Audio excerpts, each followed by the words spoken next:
Hey everyone, welcome back to my another new mini blog. তো তোমাদের সাথে আমি শেয়ার করবো আমার দুইটা পার্সেল।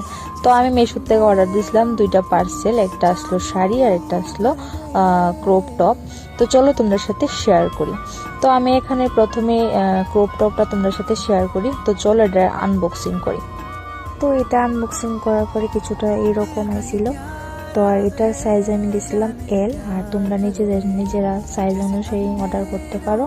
আর এটা প্রাইস আসলো 163। তো তোমরাও চাইলে এটা মেশো থেকে পারচেস করতে পারো, লিঙ্ক চাইলে অবশ্যই কমেন্ট করে জানাই। তো নেক্সট চলো এখন শাড়িটা তোমাদের সামনে আনবক্সিং করে তোমাদের সাথে শেয়ার করি।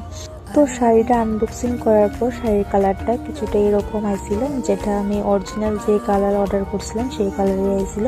তো আমার কাছে খুব ভালোই লাগছিল। আর এটার প্রাইস ছিল 263। তোমরা লিঙ্ক চাইলে অবশ্যই আমার কমেন্ট বক্সে লিঙ্ক লেখা দিও, আমি অবশ্যই লিঙ্কটা তোমাদের কাছে শেয়ার করে দিই। তো এরকম ধরনের আরও নতুন নতুন টিউটোরিয়াল পেতে হলে আমার পেজটায় ফলো করে দেবে। আর দেখা হবে নেক্সট ব্লগে। টাটা।